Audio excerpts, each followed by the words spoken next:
Hello guys, welcome back to our my YouTube channel में है। Channel को हमारे सब्सक्राइब कर सकते हैं, अपने जूनियर में भी हमारे चैनल को शेयर कर सकते हैं।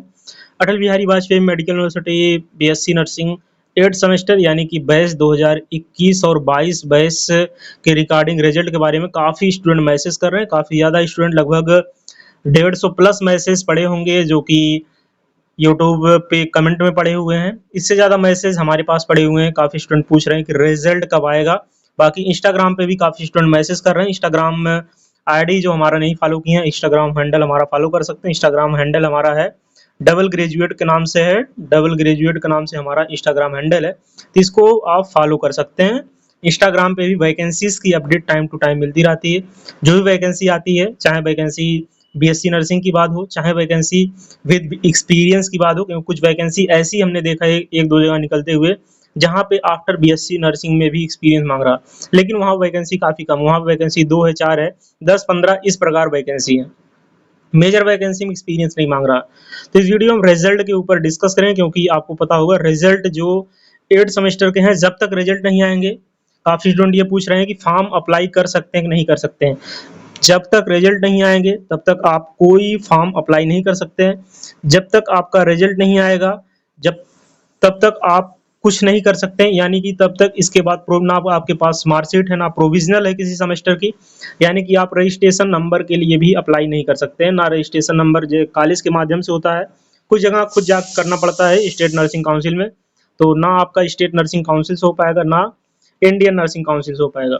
जो आईएनसी से रजिस्ट्रेशन है, आपका कॉलेज अगर आईएनसी से अप्रूव्ड है तभी आपका आईएनसी से रजिस्ट्रेशन हो पाएगा, नहीं तो कुछ प्रोसेस वगैरह होता है कॉलेज के माध्यम से आईएनसी से आपका रजिस्ट्रेशन हो जाता है। जैसे आरआरबी का एक फॉर्म है, आरआरबी का जो रेलवे करवाता है, आरआरबी की वैकेंसी अप्रॉक्स सितंबर में देखने को मिलेगी। तो आरआरबी के फॉर्म में आईएनसी, ओनली आईएनसी लिखा हुआ है, एसएनसी नहीं लिखा हुआ है। तो ओनली आईएनसी, जिसका कॉलेज आईएनसी से अप्रूव होगा वही फॉर्म भर सकता है। जिसका नहीं अप्रूव होगा वो कैसे भर सकता है, हमने कई बार बताया, कॉलेज के माध्यम से होता है। कॉलेज में आप जाएंगे, वो एक लेटर डालेंगे आईएनसी, वहां से नंबर आता है, वो नंबर आप डालेंगे रजिस्ट्रेशन नंबर की जगह, तो आपका ये आरआरबी वाला फॉर्म हो जाएगा। बाकी अगर आप फॉरेन जाना चाहते हैं, फॉरेन वगैरह के लिए भी अलग प्रोसेस होगा, क्योंकि सबका प्रोसेस है। विदाउट प्रोसेस के तो ऐसी चीज़ें हैं नहीं कि अगर अप्रूव नहीं है तो कुछ नहीं आप कर सकते हैं। सबका प्रोसेस है, टाइम टेकिंग प्रोसेस है। लेकिन अगर कहीं आपका कॉलेज आईएनसी से अप्रूव होता है तो आपको कोई दिक्कत नहीं होती है, मतलब आपको कुछ नहीं करना पड़ता है। एसएनसी के बाद आईएनसी से वो कोई दिक्कत नहीं होती, रजिस्ट्रेशन नंबर मिल जाता है। तो जिसका कॉलेज नहीं अप्रूव है उसके लिए बातें हैं। और ये भी बहुत से स्टूडेंट मैसेज कर रहे हैं। तो मान लीजिए अगर कहीं पे बीएससी नर्सिंग 2020 से चल रहा है और वो कॉलेज 2022 में आईएनसी अप्रूव्ड है, तो 2022 से ही माना जाएगा। 2020, क्योंकि अभी आपको पता होगा एनआरटीएस हो रहा था, तो एनआरटीएस में यही चीजें चल रही थी। एनआरटीएस आपको ये चीजें पता होंगी। एनआरटीएस अभी जो चल रहा था, आईएनसी एनआरटीएस करवा रही थी। तो एनआरटीएस में जो आईएनसी से अप्रूव कॉलेज थे उन्हीं का इसमें हुआ है एनआरटीएस, बाकी किसी का एनआरटीएस और चीजें हुई नहीं है। इससे रिलेटेड नोटिस भी अलग अलग कॉलेज अपना डिक्लेयर कर रहे थे, तो बहुत से स्टूडेंट को ये भी डाउट रहा था। तो ये चीजें हो गई रिगार्डिंग आईएनसी वगैरह से रिलेटेड। बाकी विदाउट रजिस्ट्रेशन नंबर कोई आप फॉर्म नहीं फिल कर सकते हैं। काफी स्टूडेंट ये भी मैसेज कर सकते हैं, चाहे अटल बिहारी वाजपेयी के हों, चाहे अदर यूनिवर्सिटी के हों, विदाउट रजिस्ट्रेशन नंबर बोले तो आर्यन, आर और N registration number, without registration number के आप कोई भी फॉर्म नहीं फिल कर सकते हैं। अगर आप फॉर्म फिल करना चाहें तो आप एमएससी वाले फॉर्म फिल कर सकते हैं। जैसे इस टाइम एमएससी फॉर्म चल रहे हैं, एमएससी नर्सिंग की एम्स के फॉर्म चल रहे हैं, all India institute of medical science. तो एम्स के जो फॉर्म चल रहे हैं एमएससी नर्सिंग के, उसको आप फिल कर सकते हैं। जिसको एम्स एमएससी नर्सिंग का फॉर्म फिल करना, वो फिल कर सकता है, क्योंकि इसमें कोई एक्सपीरियंस नहीं मांगता है।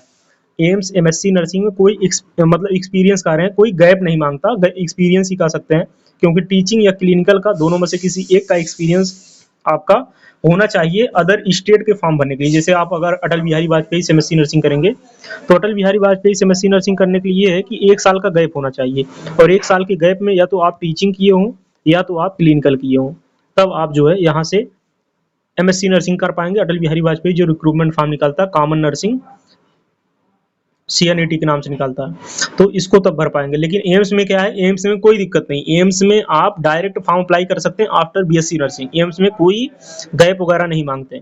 तो एम्स का फॉर्म जिसको भी अप्लाई करना अप्लाई कर सकता है, रिजल्ट वगैरह नहीं है, कोई दिक्कत नहीं, अपेयरिंग में भी आप फॉर्म अप्लाई कर सकते हैं। लास्ट डेट कब है, लास्ट डेट है 24 अप्रैल है, जी हाँ 24 अप्रैल लास्ट डेट है, 24 अप्रैल के पहले आप फॉर्म को अप्लाई कर सकते हैं। एमएससी नर्सिंग की लास्ट डेट 24 अप्रैल है। इसमें सेंट्रल की सर्टिफिकेट वगैरह सारी चीजें लगेंगी, जो भी सर्टिफिकेट वगैरह है, कास्ट सर्टिफिकेट है, ओबीसी के लिए, ओबीसी के लिए बेसिकली हम बात कर रहे हैं, ओबीसी और ईडब्ल्यूएस के लिए, क्योंकि एससी वगैरह वालों को तो चलता रहता है। ओबीसी और ईडब्ल्यूएस का सर्टिफिकेट जो लगेगा वो सेंट्रल का ही लगेगा। ये सारी चीजें हो गई। बाकी रिजल्ट के जहां बारे में बात रही, रिजल्ट यही है कि रिजल्ट आपका आना ही है, मतलब अटल बिहारी वाजपेयी 8 सेमेस्टर का रिजल्ट आ नहीं रहा, तो रिजल्ट कब तक आएगा। रिजल्ट आने की दो संभावना है, रिजल्ट आने की दो पॉसिबिलिटी है। पहली पॉसिबिलिटी क्या है और दूसरी पॉसिबिलिटी क्या है। आप लोगों ने मेल किया, उस दिन काफी स्टूडेंट ने मेल में पार्टिसिपेट किया।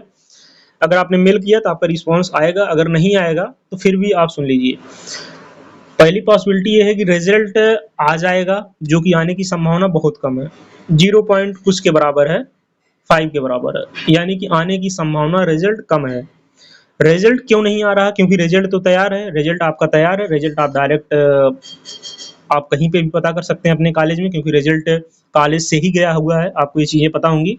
रिजल्ट जो आपका कॉलेज से ही बन के गया हुआ है, यूनिवर्सिटी में रिजल्ट बनना नहीं है, क्योंकि 5 सब्जेक्ट का जो कॉम्पिटेंसी हुआ है वो कॉलेज से ही रिजल्ट गया हुआ है।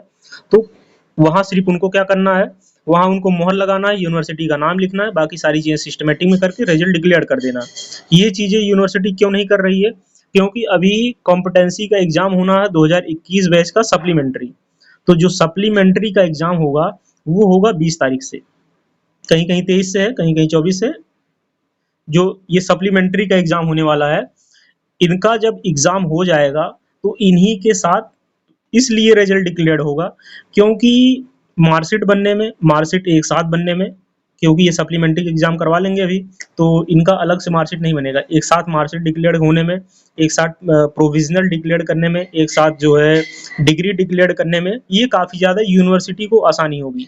तो यूनिवर्सिटी अपने लिए आसान बनाने के लिए रिजल्ट लेट डिक्लेयर कर रही है, जो कि 2021-22 बैच का मेन एग्जाम हुआ था वो मार्च में हुआ था, 8-9 मार्च से लेके 18 मार्च तक, इसीलिए वो मेन एग्जाम का रिजल्ट लेट आ रहा है 8 सेमेस्टर कॉम्पिटेंसी का। आशा करते हैं आप चीजें समझ रहे होंगे।